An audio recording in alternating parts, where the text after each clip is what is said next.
안녕하세요. 갈릴교회 김혜경 목사입니다. 오늘은 산상수훈 두 번째 시간입니다. 지난 시간에는 우리가 천국에 대해서 함께 알아보았습니다. 예수님께서 이 땅에 오신 이유는 우리에게 천국을 주시기 위한 것이다 라는 이야기를 함께 나누었죠. 그리고 예수님께서는 이 땅에서 고난받는 우리들을 사랑의 눈으로 바라보시고 가장 먼저 우리에게 가르쳐 주신 것이 바로 천국이었습니다. 예수님께서는 천국에 대해서 마치 뭐뭐뭐와 같다 이렇게 말씀하셨지만 사도 바울은 천국에 대해서 좀 더 정확하게 우리에게 전하고 있죠. 천국은 먹는 것과 마시는 것이 아니라 성령 안에서 의와 평강과 희락이다 라는 이야기를 함께 나누었습니다. 하나님과 바른 관계가 회복되면 하나님께서 우리를 의롭다 하심으로 우리는 하나님과 화해되어서 그 하나님과 편안한 관계를 누릴 수 있고 영원한 하늘나라를 소망하며 기쁨을 누리게 되는 것, 그것이 곧 천국이라는 이야기를 함께 나누었습니다. 오늘은 산상수훈 두 번째 시간인데 심령이 가난한 자에 대해서 또 그가 얻는 천국에 대해서 함께 공부하도록 하겠습니다. 먼저 말씀을 한번 같이 볼까요? 심령이 가난한 자는 복이 있나니 천국이 그들의 것임이요. 마태복음 5장 1절의 말씀입니다. 주님께서 제자들 또 사람들이 많이 모인 것을 보시고 산에 올라가 앉으셨다고 하셨죠. 그리고 그 사람들을 집중시키시고 주님께서 가르쳐 주시고자 하신 가장 귀한 것을 우리에게 가르쳐 주셨습니다. 예수님께서 우리에게 가르쳐 주시고자 한 가장 귀한 것, 그것은 바로 다름 아닌 하늘이었죠. 이 하늘의 복은 정말 참으로 크다라고 할 수 있습니다. 어느 날 주님께서 세례 요한에 대해서 이렇게 말씀하신 적이 있습니다. 마태복음 11장 11절의 말씀인데요. 내가 진실로 너희에게 말하노니 여자가 낳은 자 중에 침례 요한보다 세례 요한보다 큰 이가 일어남이 없도다 이렇게 말씀하시면서 그 뒤에 이렇게 읽고 계세요. 그러나 천국에서는 극히 작은 자라도 그보다 크니라. 세례 요한을 여자가 낳은 자 중에 가장 큰 자라고 예수님께서 평가하셨습니다. 이 세상에서 태어났던 그 어떤 사람보다도 위대하다는 것이었죠. 그러나 주님은 이렇게 위대한 세례 요한이 하늘에 비교해서는, 하늘에 견주어서는 아무것도 아니다라고 말씀하고 있는 겁니다. 세상에서 가장 위대한 인물이라고 해도 하늘의 복이라는 관점에서 비추어 본다면 그가 티끌과 같은 존재일 정도로 그만큼 하늘의 복은 엄청나게 크다라는 말씀인 것이죠. 우물 안에서만 살았던 개구리가 한 번도 보지 못한 바다의 크기를 감히 가늠할 수 없죠. 그런 것처럼 하늘의 복의 크기를 우리는 감히 상상할 수 없습니다. 우리는 하늘을 알 수 없어요. 하늘의 복에 대해서 우리의 이성으로, 우리의 지식으로 측량할 수 없을 정도라는 겁니다. 이 측량할 수 없는 하늘의 복을 우리가 그러면 어떻게 누릴 수 있을까요? 주님은 이 하늘에 이르는 길을 우리에게 오늘 가르쳐 주고 계십니다.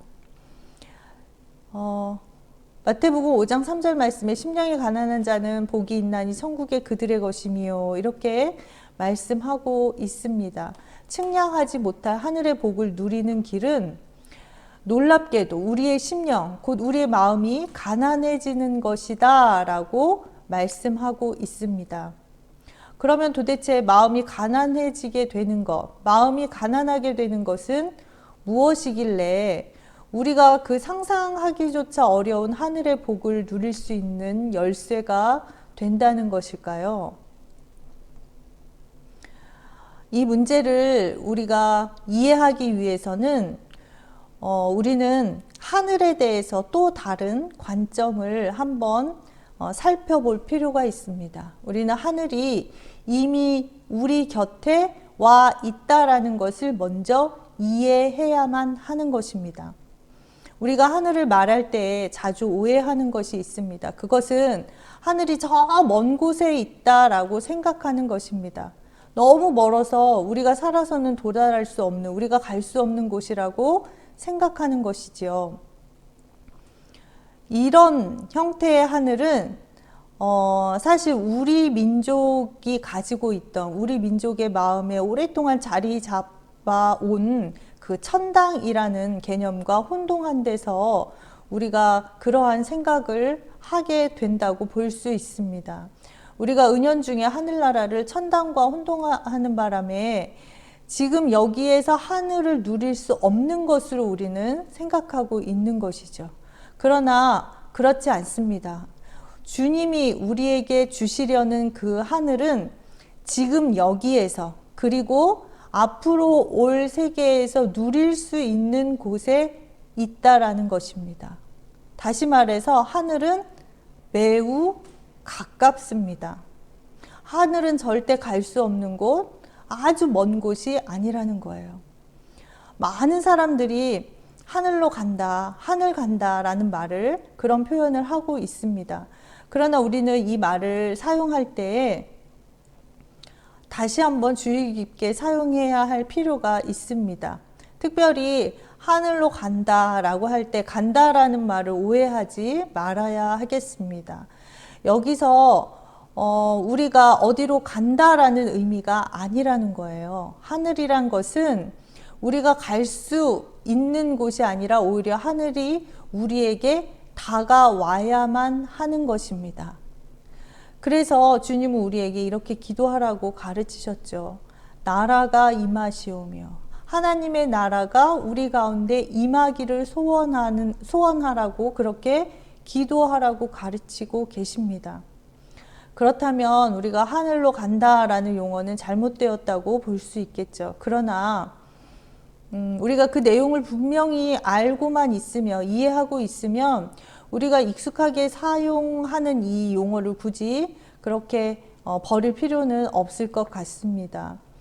우리가 해가 뜬다, 해가 진다 이렇게 말하죠. 그러나 사실 알고 보면 해가 뜨고 해가 지는 것이 아니라 지구가 자전을 해서 해가 보였다가 보이지 않았다가 하는 것인 것을 우리는 이제는 다 과학이 발달하여서 다 상식으로 알고 있죠. 그렇지만 우리는 여전히 해가 뜬다, 해가 진다라는 말을 사용하고 있습니다. 마찬가지로 우리가 하늘로 가는 것이 아니라 이미 우리에게 와 있는 하늘을 발견하는 것이지만 그것을 굳이 하늘에 간다라고 여전히 표현해도 무방하다라는 것입니다. 사실 하늘은 우리 가까이 이미 와 있습니다. 여기저기 우리가 하늘을 찾아서 나설 그런 일이 아니라는 거예요. 하나님은 우리가 알기 이전에 이미 다 그것을 준비하셨고 우리 가까이에 하늘을 두셨습니다. 그런데 이 일이 우연히 이루어진 것은 아닙니다. 원래 하늘은 가까이 있는 것이 아니었죠. 우리가 근접할 수 없을 만큼 또 그렇게 근접할 수 없게끔 화영검으로 둘려져 있는 아주 다른 세계였습니다. 하늘의 의와 거룩함과 평강과 희락은 우리가 만질 수도 없고 가질 수도 없는 것이었죠. 그러나 하나님께서는 하늘을 우리가 알기도 전에, 훨씬 이전에 우리를 위해서 예비하셨습니다.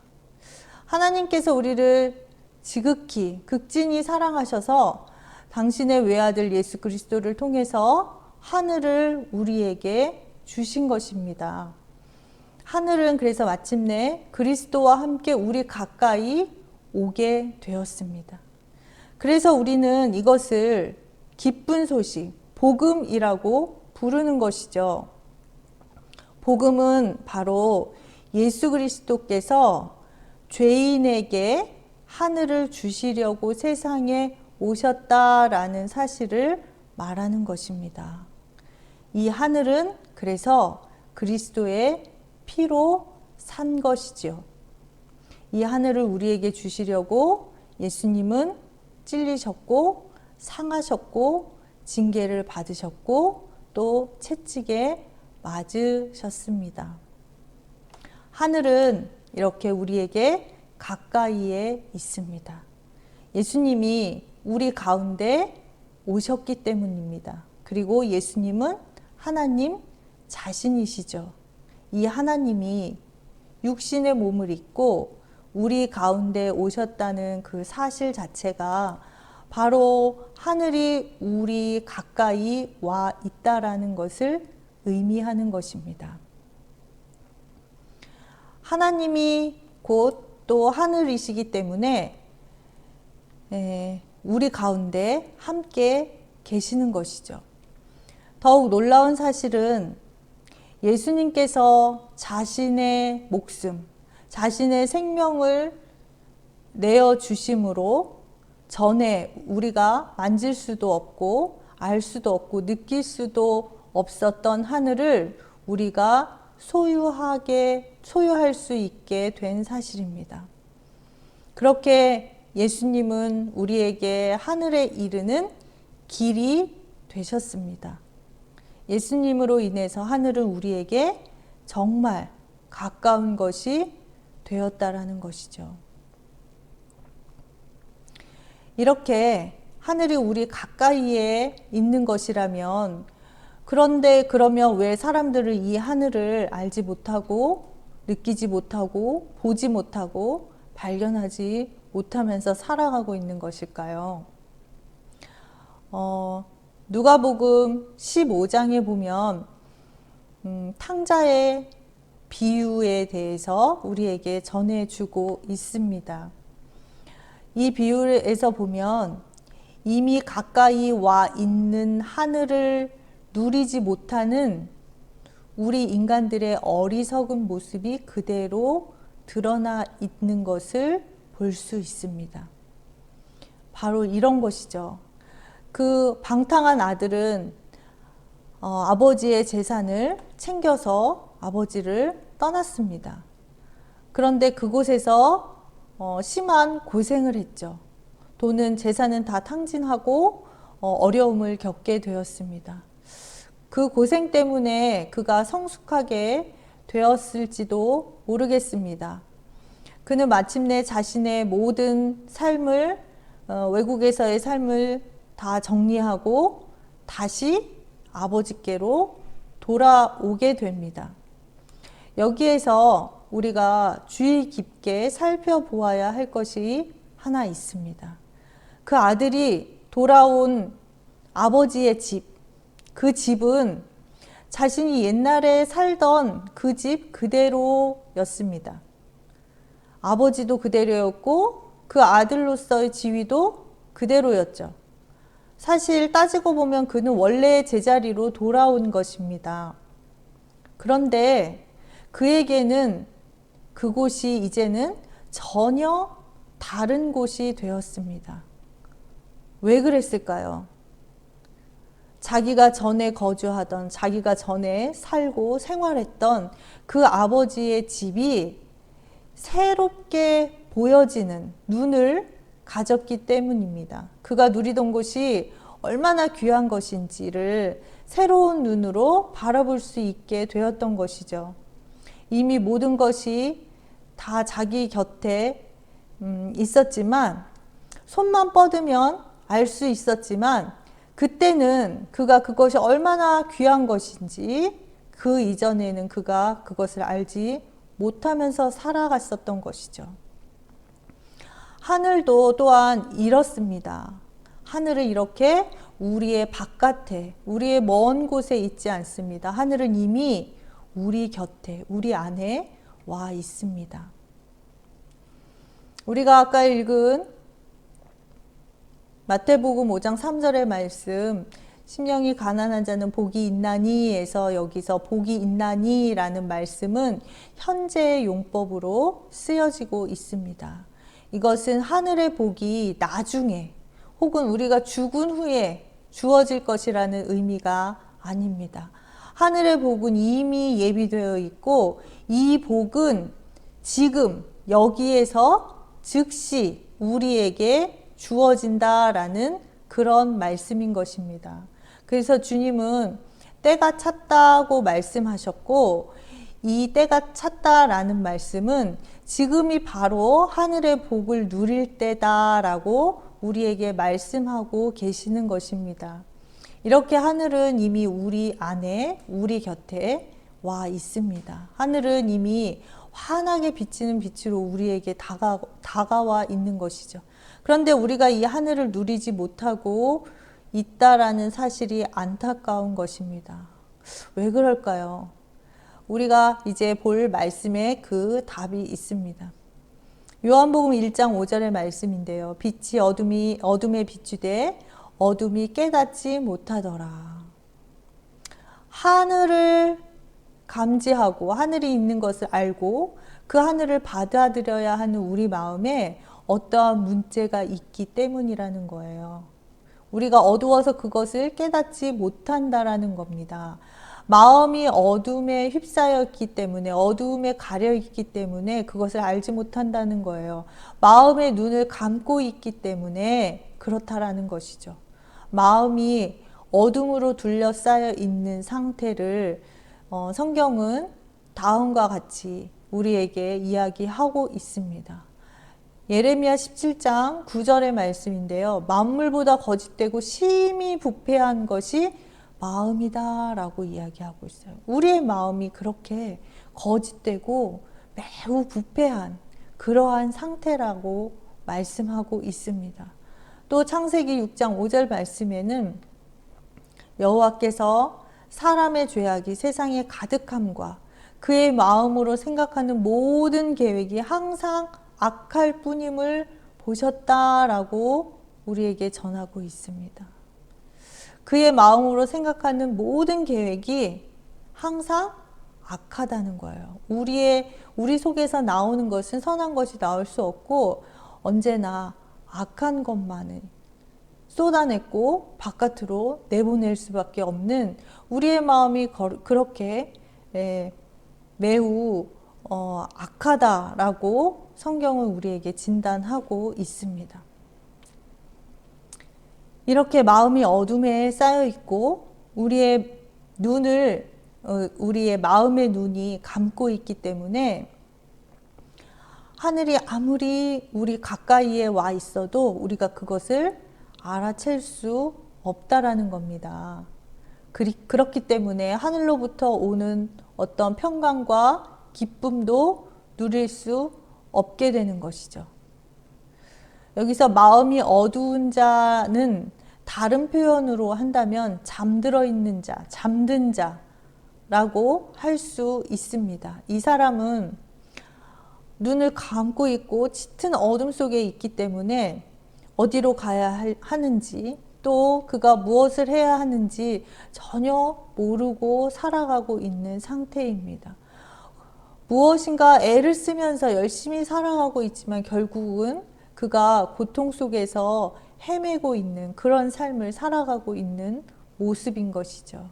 이 사람은 눈을 감고 또 잠이 들어 있기 때문에 자신의 상태를 전혀 알지 못해요. 자신이 그렇게 타락한 역인 것도 모르고 또 마음에 죽을 병에 걸려 있다라는 사실도 알지 못한 채 살아가고 있는 것입니다. 비참한 족쇄로 꽁꽁 매여 있다라는 것에도 알지 못하고 스스로는 자유롭다고 생각하면서 살아가고 있습니다. 악한 영이 완전히 그의 영을 사로잡고 있는데도 그는 평안하다고 그렇게 말하면서 살아가고 있는 모습입니다. 지옥이 그의 삶 가운데 점점 다가오고 심판의 불이 그 앞에 타고 있어도 전혀 아무것도 느끼지 못한 채 살아가고 있는 모습입니다.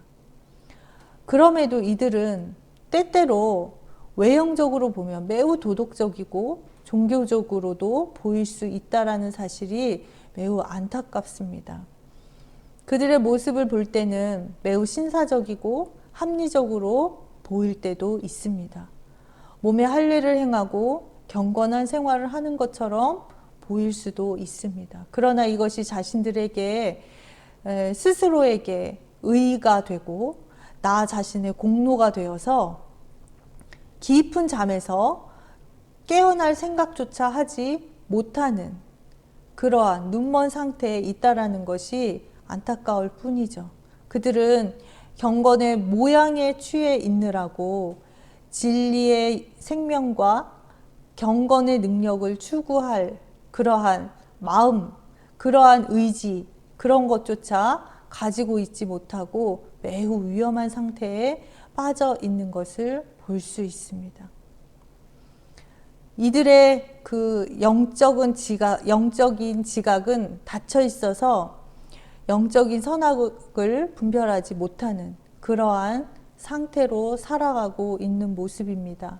하나님에 대해서 스스로는 잘 안다고 하지만 사실은 하나님에 대해서 무지하고 율법에 대해서도 잘 지키고 잘 안다고 하지만 율법의 진정한 의미를, 참된 의미를 알지 못하며 살아가고 있는 모습이라고 할 수 있습니다.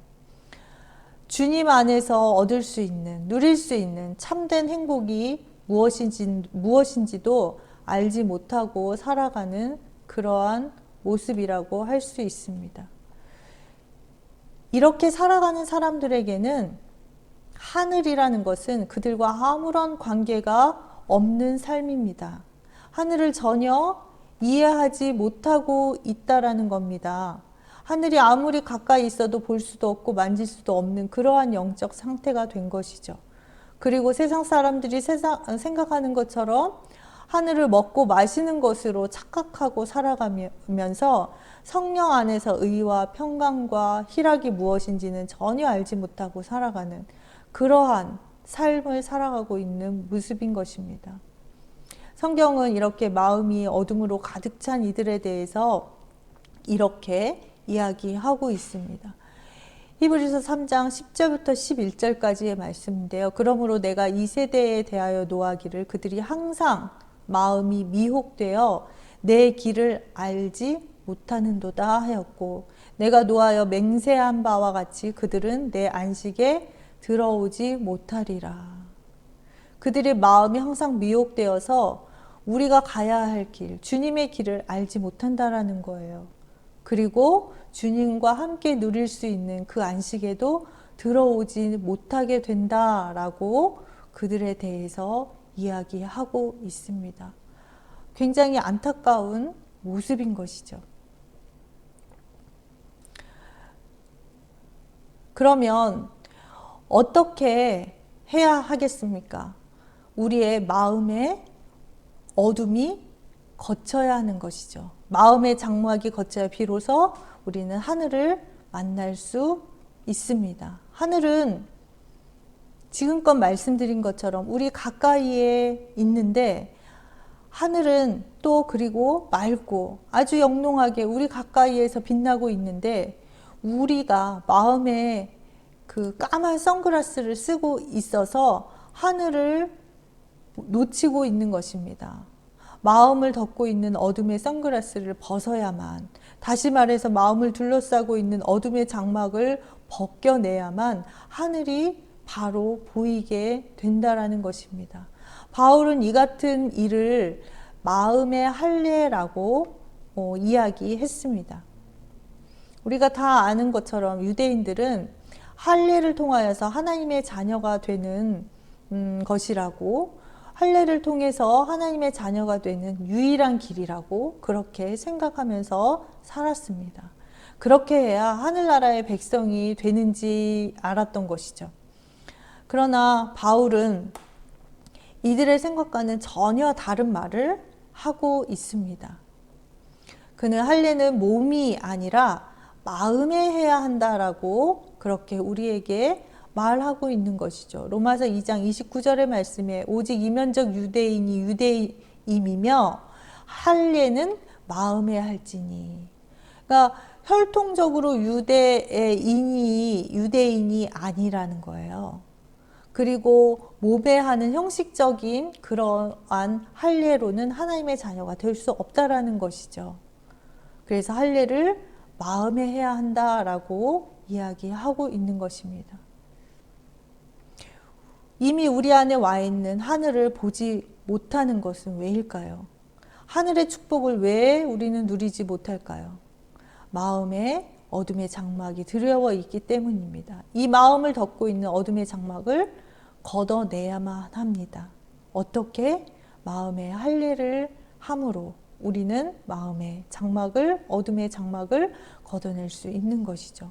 마음의 할례를 받으시길 바랍니다. 그러면 우리 앞에 하늘이 환하게, 아주 분명하게 드러나 보이게 될 것입니다.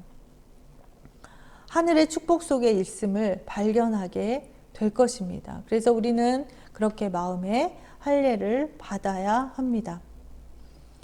그렇다면 이 마음의 할례는 어떻게 이루어질 수 있을까? 마태복음 5장 3절의 말씀에는 심령이 가난한 자는 이렇게 시작하고 있습니다. 우리가 마음이 가난해진다라고 말하는 것은 바로 무엇보다 자신에게 어둠의 장막이 있다라는 것을 알아채는 것. 그것이 곧 우리는 마음이 가난해진다라고 말하는 것입니다. 다른 말로는 나를 있는 그대로 바라보아야 한다라는 말입니다. 그런데 여기서 나의 모습을 있는 그대로 보는 것이라고 그래서 나의 지금의 모습, 그냥 보여지는 나의 실상, 이것을 넘어서서 내 마음에 영적으로 어둠의 선글라스를 쓰고 있다라는 사실, 나의 마음의 눈이 감겨 있다라는 사실, 그것을 먼저 아는 것이 곧 마음이 가난해진다라는 것입니다. 그런데 우리가 이렇게 어둠의 선글라스를 쓰고 있다라는 사실을 알기 위해서는 누군가의 도움이 필요합니다. 너 마음에 지금 선글라스를 끼고 있어. 그래서 세상이 그렇게 어둡게 보이는 거야. 그 선글라스를 벗어. 이렇게. 그리고 잠든 사람을 깨워 주어야 합니다. 누군가가 잠에서 깨도록 흔들어 깨워야 된다는 거예요. 그런데 이 누군가의 도움은 어디로부터 오는가? 그것은 바로 하나님의 말씀으로부터 오는 줄로 믿습니다. 하나님의 말씀은 우리의 잠든 영혼을 흔들어서 깨웁니다. 하나님의 말씀은 영혼을 뒤흔드는 강력한 무기인 것입니다. 그래서 우리가 다 잘 아는 말씀인데요. 히브리서 4장 12절의 말씀에는 하나님의 말씀은 살아있고 활력이 있어 좌우의 날선 어떤 검보다도 예리하여 혼과 영과 및 관절과 골수를 찔러 쪼개기까지 하며 또 마음의 생각과 뜻을 판단하나니라고 우리에게 전하고 있습니다. 이렇게 하나님의 말씀이 성령의 비추시는 사역 가운데 우리 가운데 임하게 되면 이때 우리의 영혼은 자신이 정말 악한 본성, 부패한 본성이다라는 것을 알게 되는 것이죠.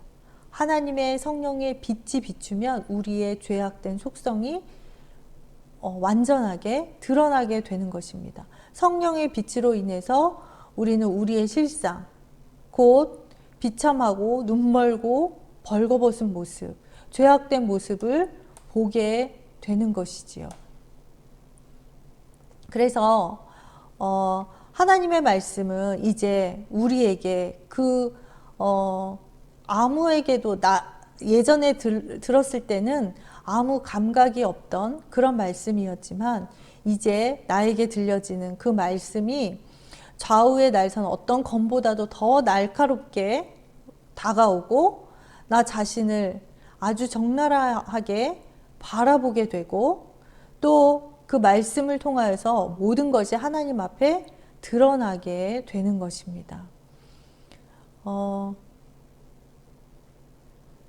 예레미야 17장 9절의 말씀에 의하면 나 자신이 정말 죄덩어리고 또 만물보다 거짓되고 부패한 것이라는 것을 처절하게 이제는 비로소 느끼게 되는 것입니다. 나 자신을 아주 적나라하게 보는 사람은 또한 한 가지를 볼 수 있게 되는데, 그것은 바로 자신이 앞으로 처할 심판을 또한 보게 되고 알게 됩니다.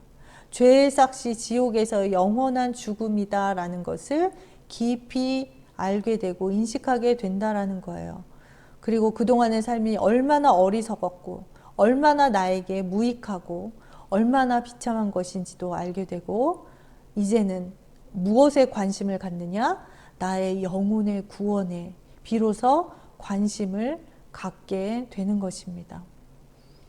우리는 이 상태를 바로 마음이 가난하다라고 말하는 것입니다. 어둠 속에 깊이 잠들어 있는 자신을 발견하고 이러한 삶을 계속 살아간다면 나에게 아무런 소망이 없다라는 것을 깨닫게 되는 그 상태, 그러한 마음의 상태를 바로 우리가 마음에 가난하다라고 이야기하는 것이죠.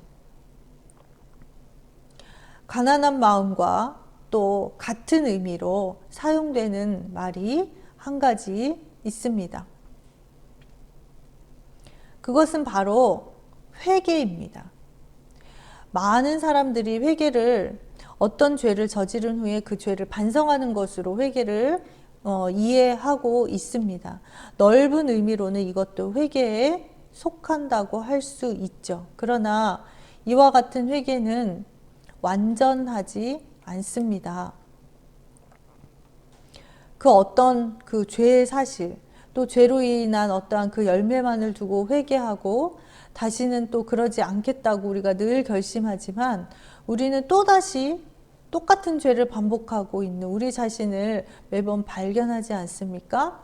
그렇게 계속해서 결과만을 두고 회개하는 것, 잘못했다고 반성하는 것은 완전하지 않다라는 거예요.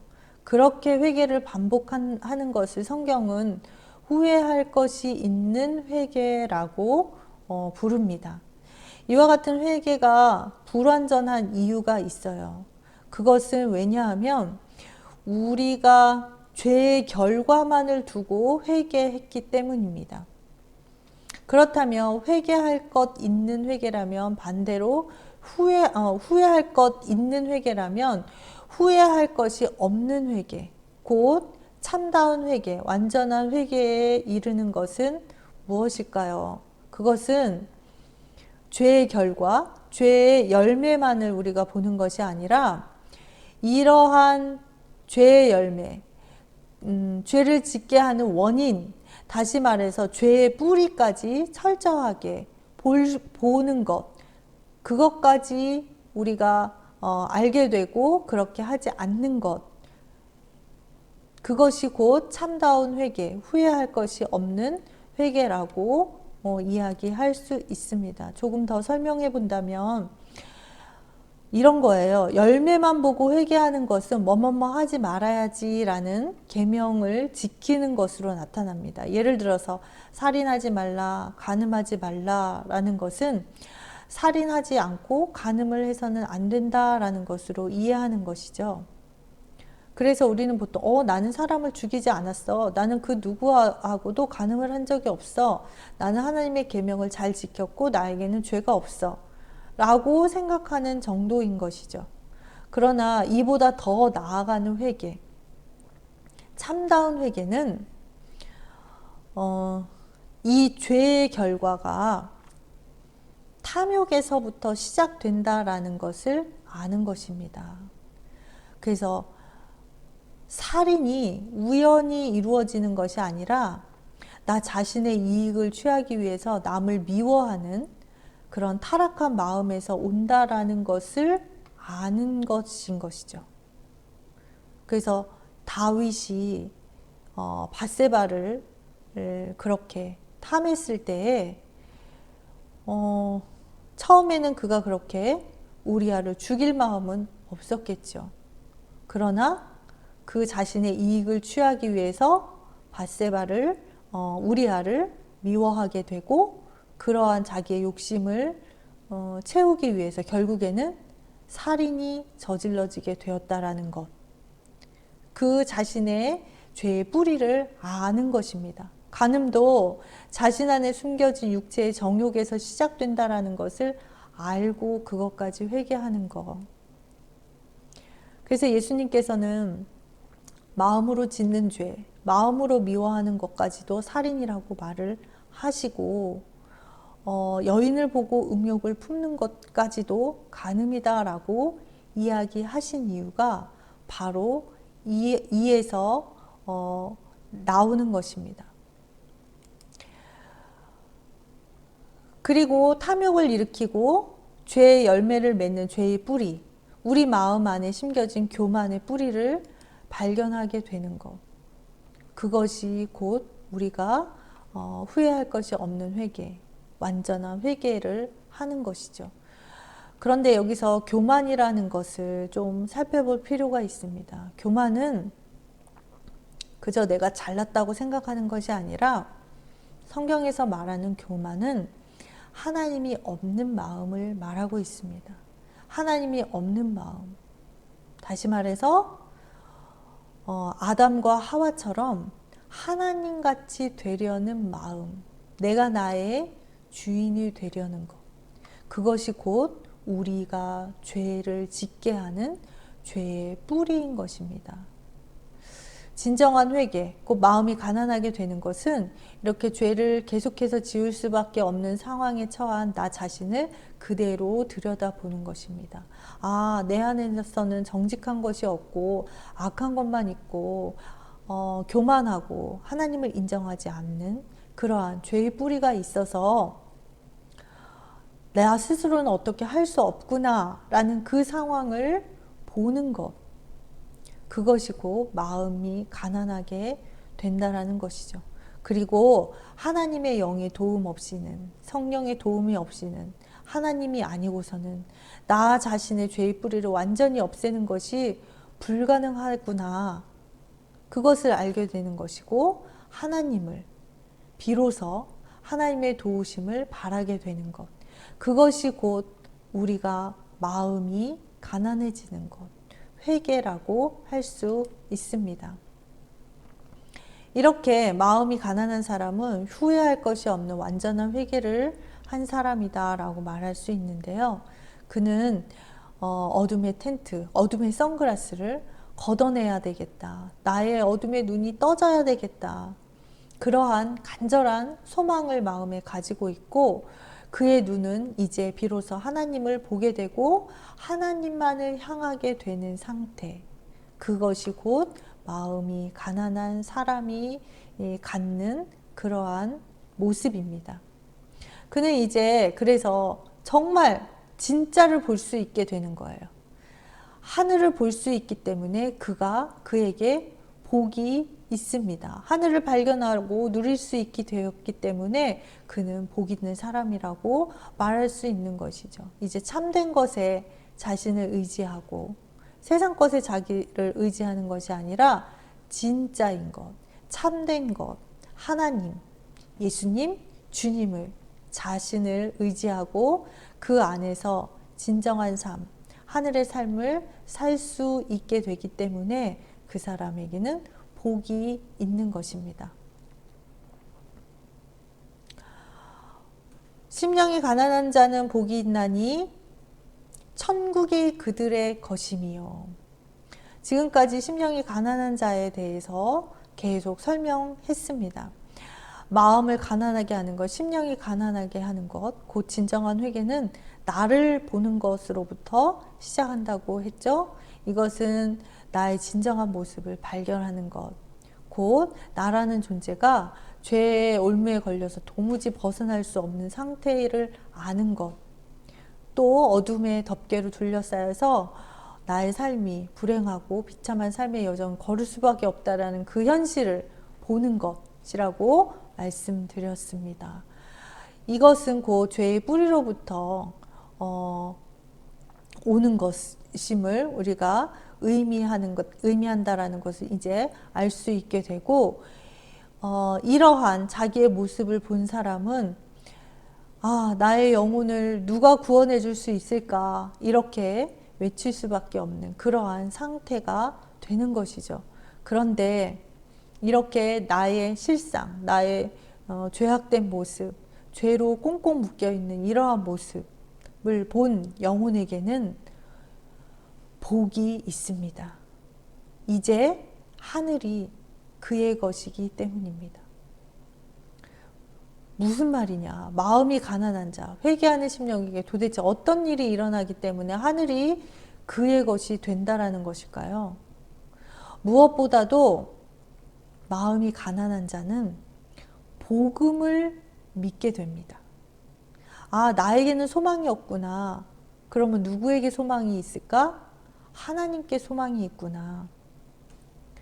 그것을 이제 알게 된다라는 거예요. 죄의 올무, 또 사망의 올무에 빠진 자의 영혼의 눈은 그 복음 자체이신 예수 그리스도를 이제 볼 수 있게 되고, 또 그 예수 그리스도만을 의지하게 됩니다.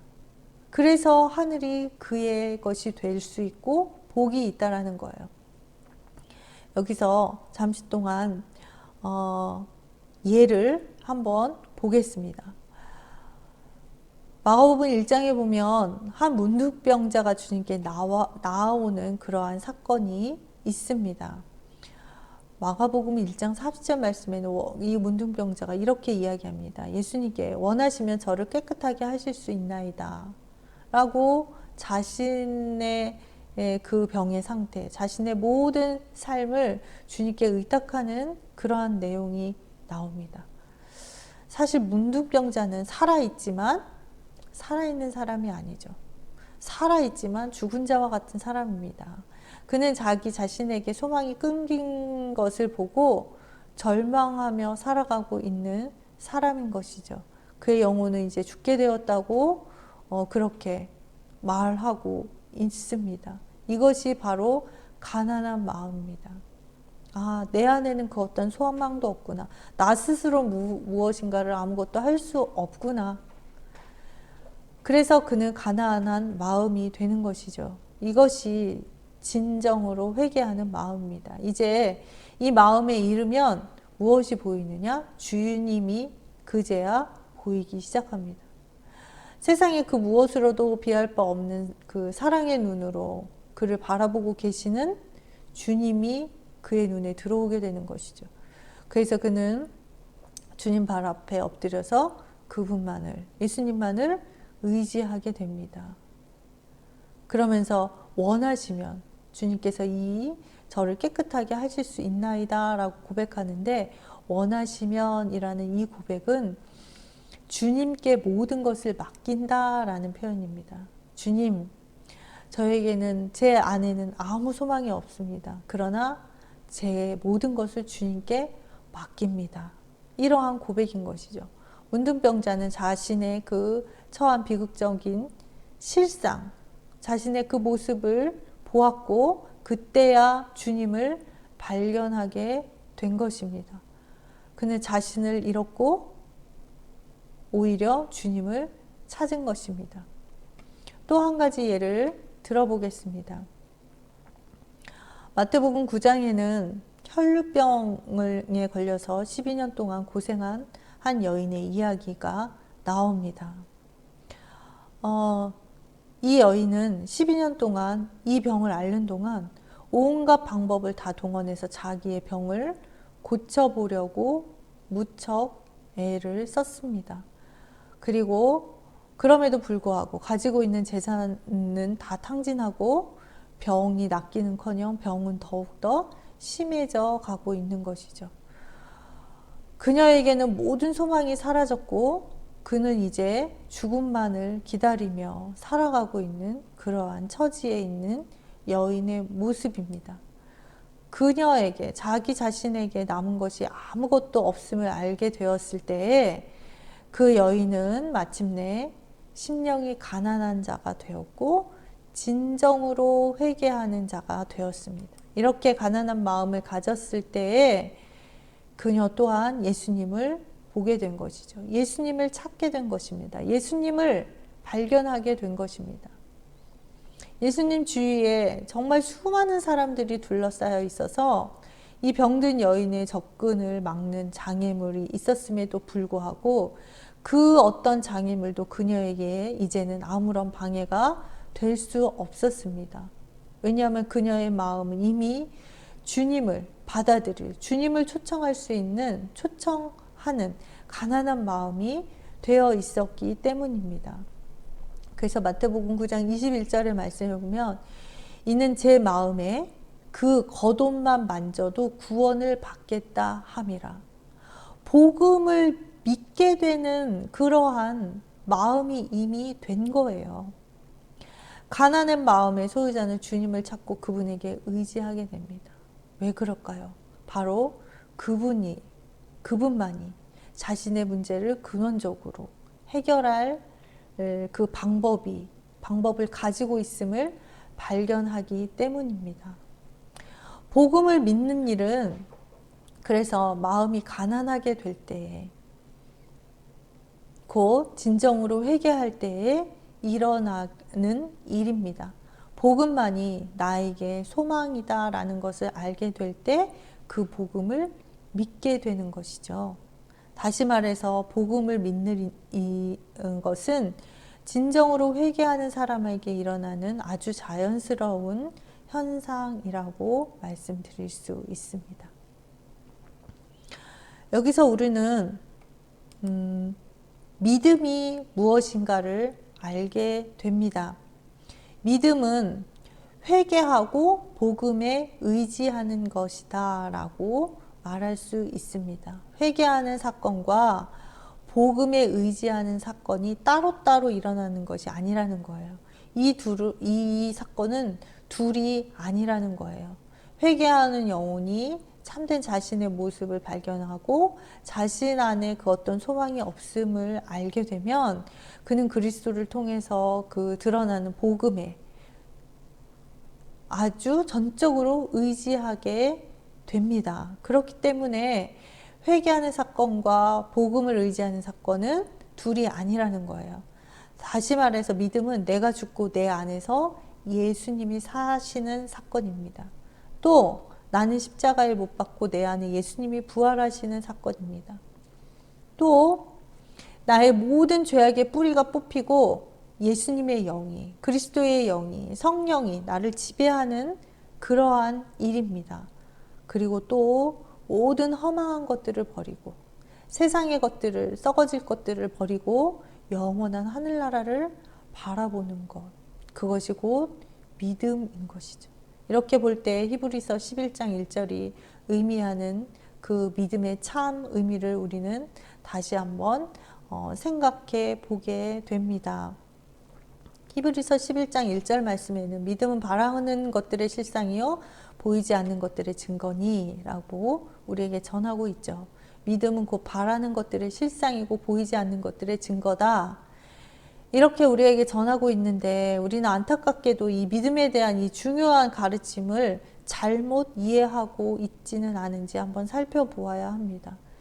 즉 바라는 것들의 실상과 보이지 않는 증거를 우리가 소원하고 내가 원하는 것으로 해석해서 믿음을 마치 우리가 소원하는 것이 그대로 이루어질 거라는 것, 그대로 믿는 것이라고 해석하는 것은 잘못됐다라는 거예요.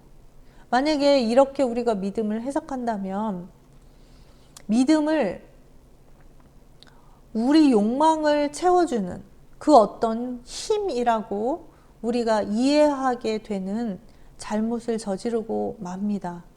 이러한 믿음을 강조하게 되면 이렇게 생각할 수 있는 것이죠.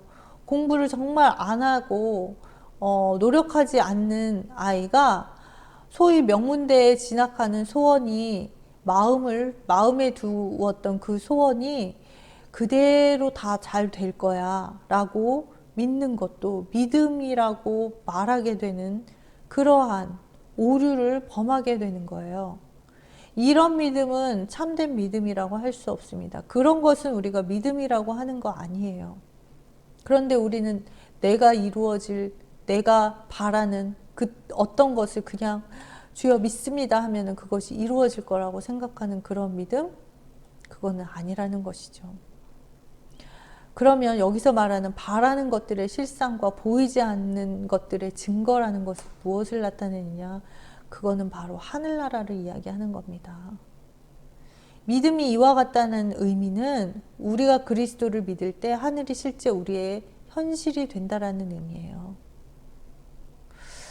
그래서 믿을 때 지금 여기에서 주님이 주시려는 엄청난 하늘의 복을 보게 되는 것이고, 그것을 확신하게 된다라는 의미인 것입니다.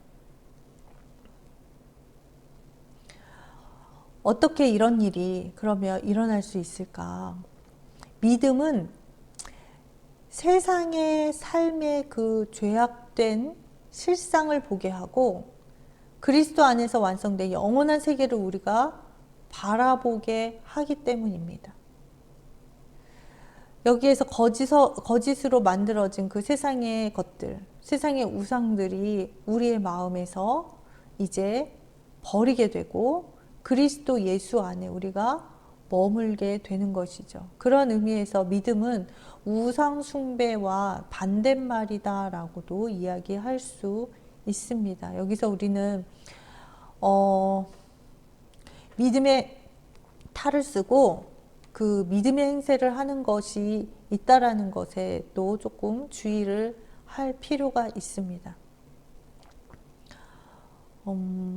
조금 더 설명한다면 교만과 또 아집, 또 우리 마음의 어두움을 숨긴 채, 다른 말로 하면 여태까지 한 말로 한다면 마음을 가난하게 하지 않은 채로, 나의 실상도 모른 채, 주님을 만나지도 않은 채 신앙생활을 그냥 나의 만족의 동구로 활용하는 것도 있다라는 것이에요.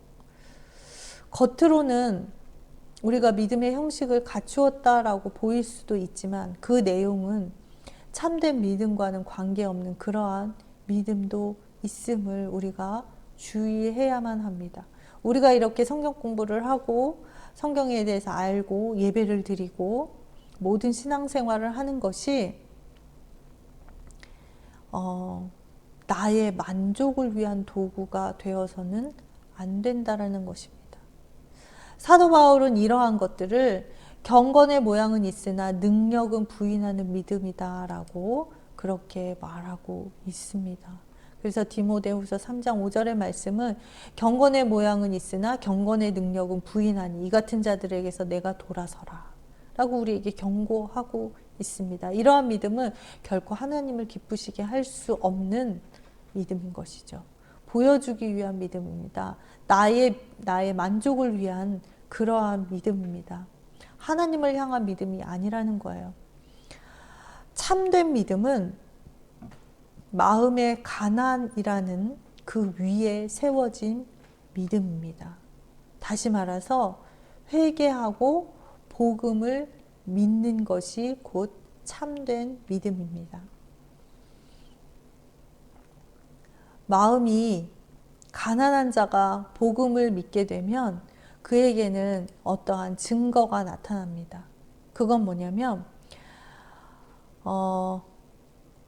하늘을 바로 즉시 누리게 되는 복입니다. 그래서 예수님께서 마가복음 1장 15절 말씀에 이렇게 말씀하셨어요. 이르시되 때가 찼고 하나님의 나라가 가까웠으니 회개하고 복음을 믿으라 하시더라. 여기서 때가 찼고 하나님의 나라가 가까이 왔다라고 이야기하고 있죠. 예수님께서.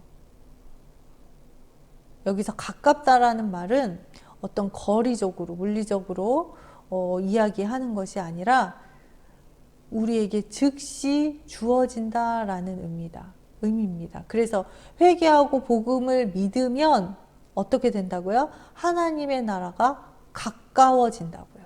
가깝게 된다고요. 회개하고 복음을 믿으면 하나님의 나라가 즉시 나에게 주어진다라는 의미예요. 어떻게 이러한 일이 이루어지는지 조금 더 설명을 해볼게요.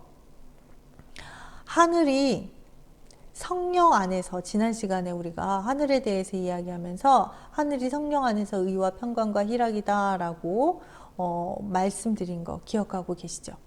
여기서 가장 중요한 단어는 의라는 단어예요. 의는 하나님과의 올바른 관계라고 했죠. 그리고 이 중요한 단어가 의라는 것인데, 우리가 의롭게 되면, 하나님과의 관계가 바르게 되면 그는 이미 하늘의 사람이 된 것이고 하늘을 누리게 된다라고 말씀드렸습니다. 그럼 어떻게 이게 우리가 의롭게 될 수 있을까요? 의롭게 되는 길은 우리 스스로 무엇인가를 할 수 없죠. 그것은 믿음의 길밖에 없습니다. 예수 그리스도께서 십자가에서 죽기까지, 생명을 버리시면서까지 우리에게 구원을 허락하신 것, 곧 그 복음을 믿음으로 의롭게 되는 것이잖아요. 그렇게 복음을 믿음으로 의롭게 되는데, 마음이 가난한 자에게는 뭐가 생기냐고 하면은 이 복음을 믿게 된다라는 것이죠.